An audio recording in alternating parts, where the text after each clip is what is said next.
think I like this little life.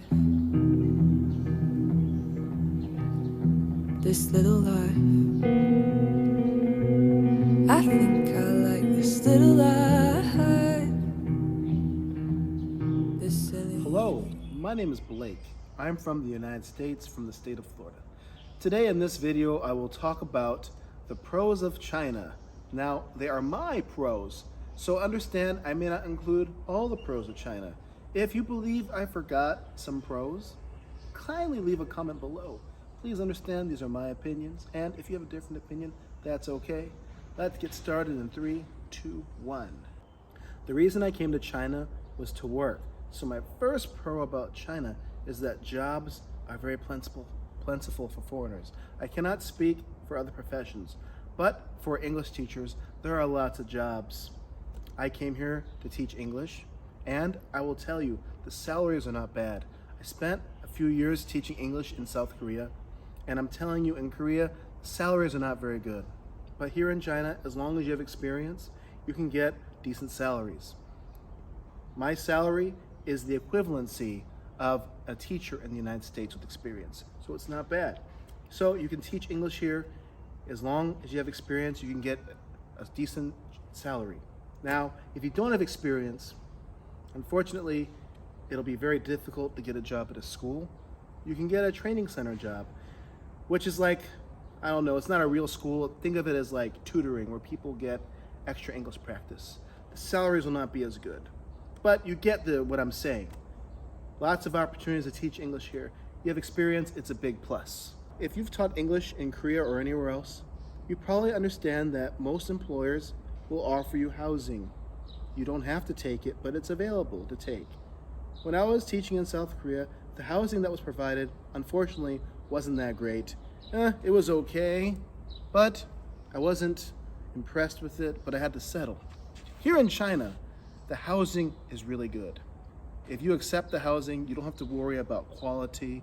You don't have to worry about just everything. It's good. You get lots of space. You don't have to pay anything. In Korea, I had to pay utilities, but in China, you don't have to pay any utilities. You don't have to pay rent either, so it's very nice. Just take care of the place. So yes, the housing in China that's provided to you by your employer is really good. Now, I cannot speak for other professions. I cannot speak for factory workers or any other profession, but if you're an English teacher, the housing is very good. I'm very satisfied with my housing here in China. Earlier in this video, I spoke about salaries. I cannot stress enough, China has really competitive and satisfying salaries for English teachers with experience.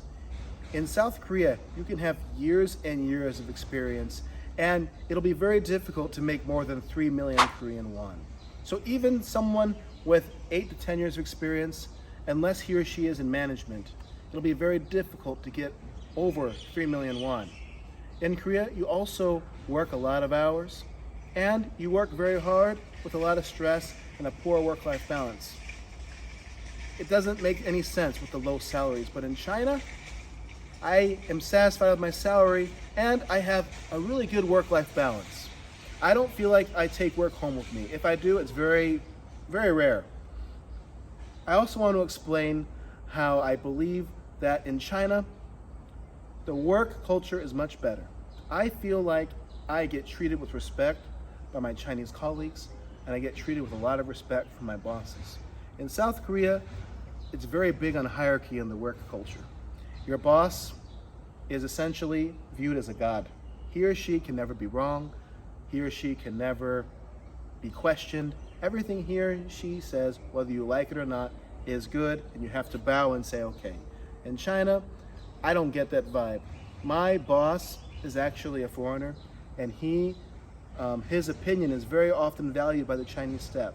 So it's very nice to have some equality in China. I'm not saying I have to have the same benefits and the same treatment, but it's nice to be treated well. So that's nice. And there's no drama with Chinese coworkers.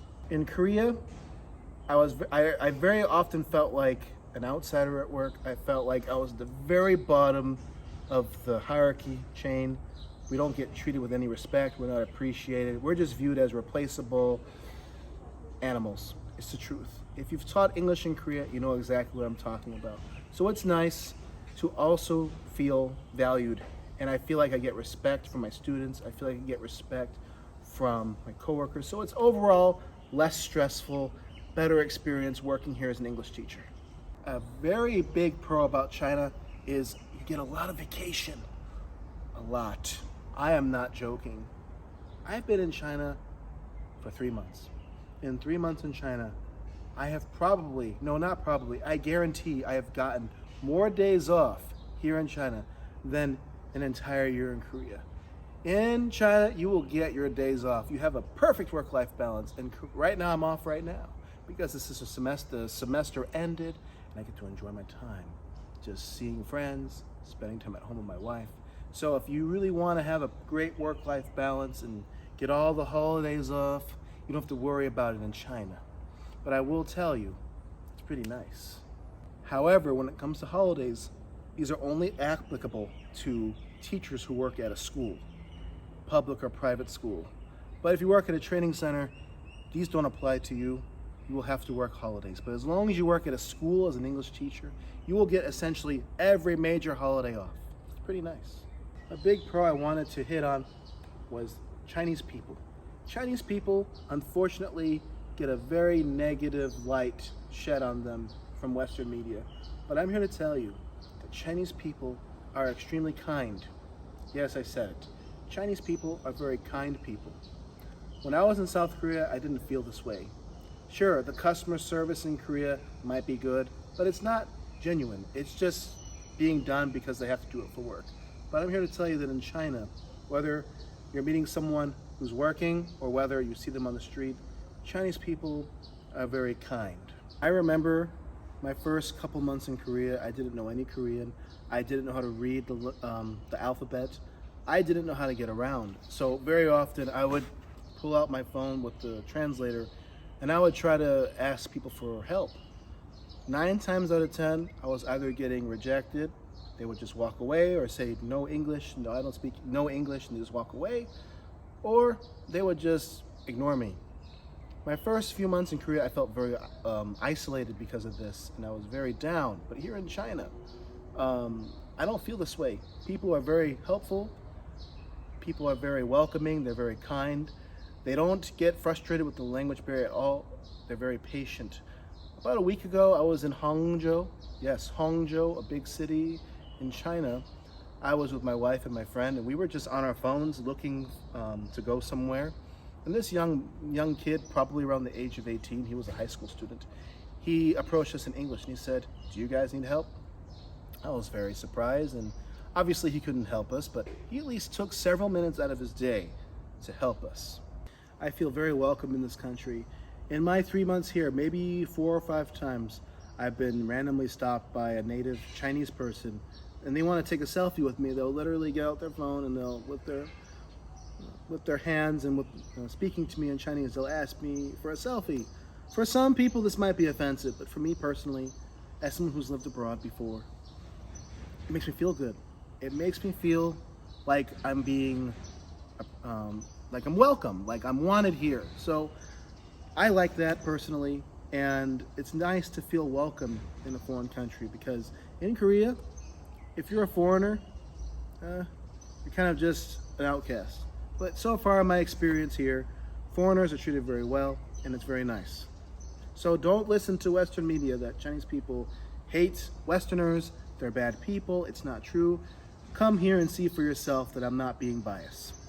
Whether you're from the big city or whether you're from the countryside, we all have an idea of how big cities are like. Big buildings, lots of lights, lots of people, lots of traffic, lots of crime. We all have an idea of how cities are like. Let me tell you something. In China, I am very impressed with the technology. It looks very futuristic. Okay, now, if you've been to Shanghai, drop a comment below. When I go to Shanghai, I feel like I'm just in another big city. That's nice for tourists. But when I went to Hangzhou, I saw how futuristic the technology was.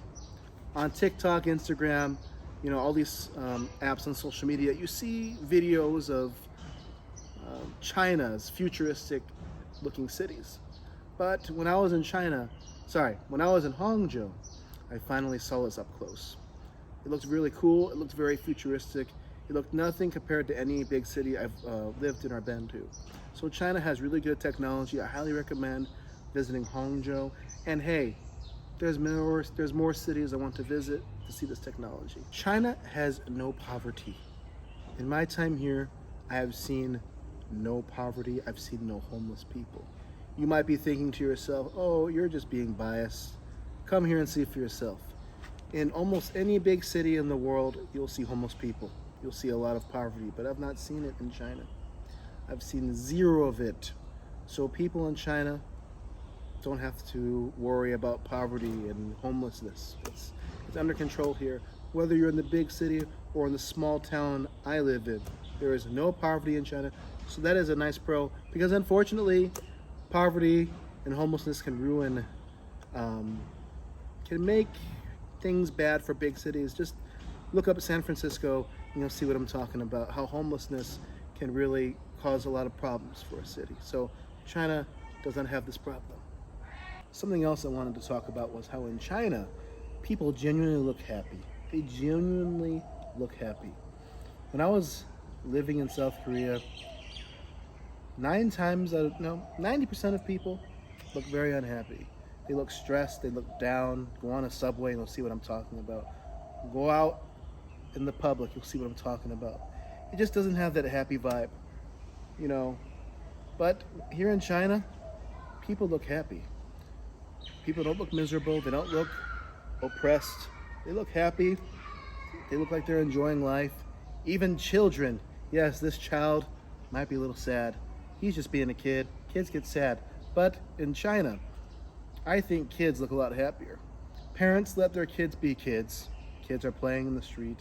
In Korea, yes, although there are happy children in Korea, I feel like in general, kids in Korea are under a lot of pressure to perform well in their academic career. And even at the young age of, 6 or 7, they start having a lot of tests. And it's really stressful. But here in China, kids look happy. Now, I could be wrong because I don't teach little ones.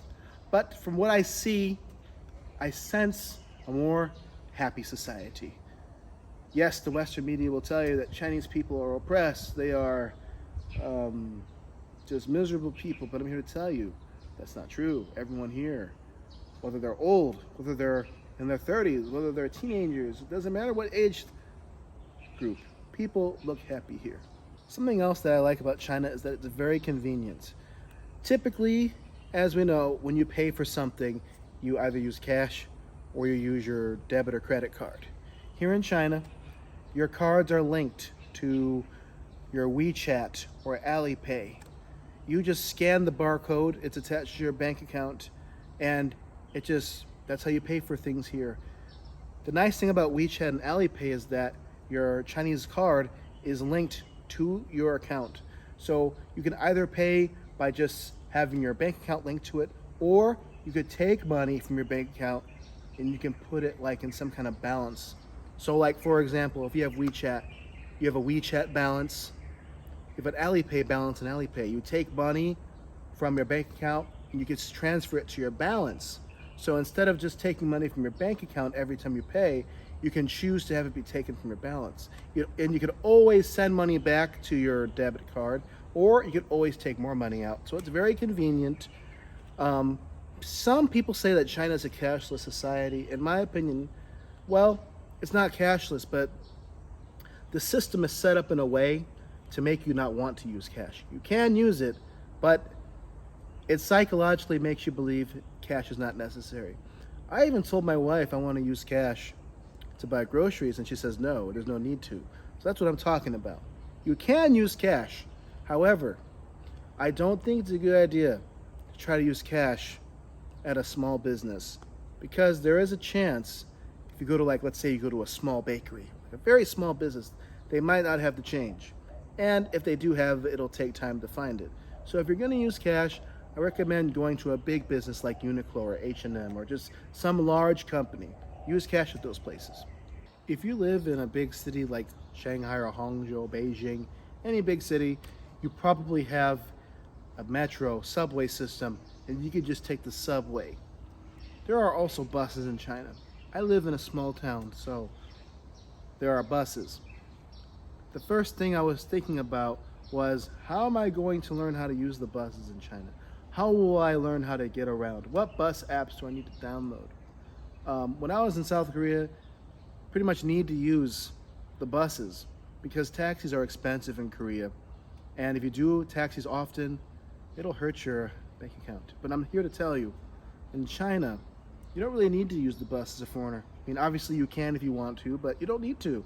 In my 3 months here, I use Alipay Taxi, and I use WeChat Taxi, and I use Didi.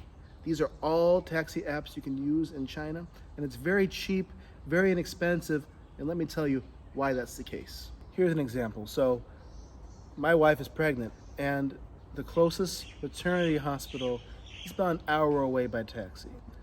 We go there about twice a month. We take a taxi there. It takes about an hour to get there. I pay about 70 to 75 RMB. Pretty cool, right? In Korea, this would easily cost an hour ride across town. It probably costs the very lowest, maybe 40 or 45,000 won. So public transportation in China is very inexpensive. Let's say you want to go to Shanghai. You want to go to Shanghai from where I live. I live in Wuzhen, and the closest train station is Tongjiang Railway Station. I can take a 30-minute high-speed train to Shanghai. It will only cost me 50 RMB, less than $7. And the trains are very nice, very comfortable. So it's not bad. In Korea, public transportation is more expensive. That would probably cost in Korea maybe $8, maybe a little more than that. And that's not even for high speed. That's for the slowest option. So a high-speed train would be a lot more. Another example I want to give is, let's say you missed your train to go to the airport. You needed to take a train to Tongjiang Railway Station to go to the nearest Shanghai subway station to take a 2-hour metro to the airport, and you missed your train. Well, if you're really desperate, and you can take a taxi, and you can take a taxi for about $60 for a 2-hour trip, 2.5-hour trip to the airport if you just choose the basic option. So here, taxis and public transportation are convenient, and I will also talk about the subways. Like any big city, subways are also nice. Another pro about China is that it is very inexpensive compared to Korea, the United States, and other places. My wife and I got ourselves an apartment in Korea, and we had to do a down payment of 5 million Korean won for a basic 1-bedroom apartment with a kitchen and a balcony. Was not a super nice place, but it wasn't terrible either. It was old, almost 40 years old.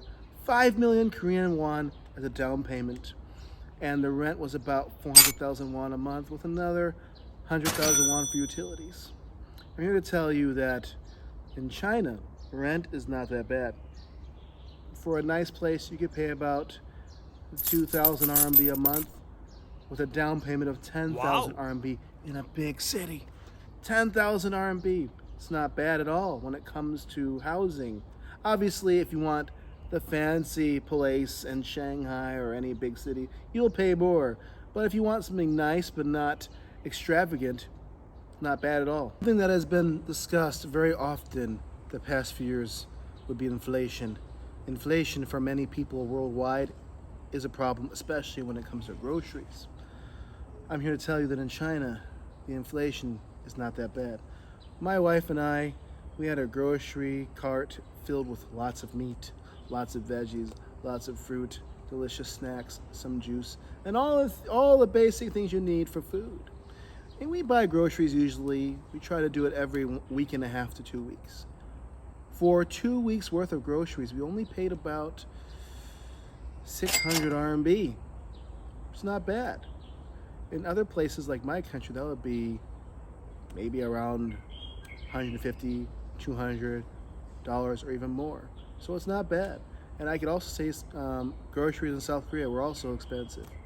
A full shopping cart can be anywhere from 150,000 won or more with all the things I mentioned. So in China, it's not bad. Now, I understand we're not shopping at Costco or any of the mega worldwide well-known grocery supermarkets, but where we shop, just local businesses, local Chinese businesses that are not internationally recognized. It's very affordable. So grocery shopping here is not bad. And very often we go grocery shopping and we pay, maybe about 200 to 250 RMB for a cart that's almost full. So it's not bad. It's very affordable here, and eating out here is also not a problem. I could eat out very often, and I can still save money, and the food here is healthy. We'll get to that later, but eating out here is not very expensive. Groceries are not bad, and it's very convenient, especially if you want to save money. Come here to teach English, you can save money for sure. I'm sure you also want to talk about, or want me to talk about, companies that are similar to Amazon, just online shopping. My wife every day is looking to shop for things on Taobao. Taobao is essentially one of the mega online shopping businesses in China, and my wife will tell you that it's very cheap, it's reasonably priced, and you usually get your products within 1 to 2 days. So I want to mention Taobao. It's not bad. Maybe it's better than Amazon, maybe it's the same, but we have no issues with the quality of products that we receive from Taobao. So online shopping in China is not bad. You could also do Pandaboo. Pandaboo is another online place for shopping, but my wife and I like Taobao. Being that my wife is pregnant, healthcare is something that's very important. And I'm here to tell you that in China, healthcare is very affordable. Where I come from, the United States, healthcare, unfortunately, is a struggle for most people. Even with health insurance, it's very expensive, and you have to pay very large down payments just to be able to have medical care that is comforting. But I'm here to tell you that in China, for a basic checkup, in my experience, because we do checkups for the pregnancy, I pay anywhere from 15 RMB to 17 RMB just to go to the hospital, do the tests of the heartbeat of the baby, to the glucose, all that stuff. It's not that expensive. Now, I want to backtrack a little bit. If you're just doing a basic checkup, nothing specific, about 15 to 17 RMB. But if you want to do a glucose test or an ultrasound or anything that's more advanced, requires more responsibility on the patient's part, you can pay anywhere from 800 to 1,000 RMB. It's still pretty darn affordable if you'd ask me. We are very satisfied with the medical care here, the staff of nurses and doctors we encounter. They're very kind, and they do not treat us any differently for being foreigners. Understand that the prices I'm discussing are about public hospitals. If you want to go to a private hospital, you'll have to pay more, as private hospitals usually have more English-speaking staff, but it's more expensive. So keep that in mind. These prices are not about private hospitals.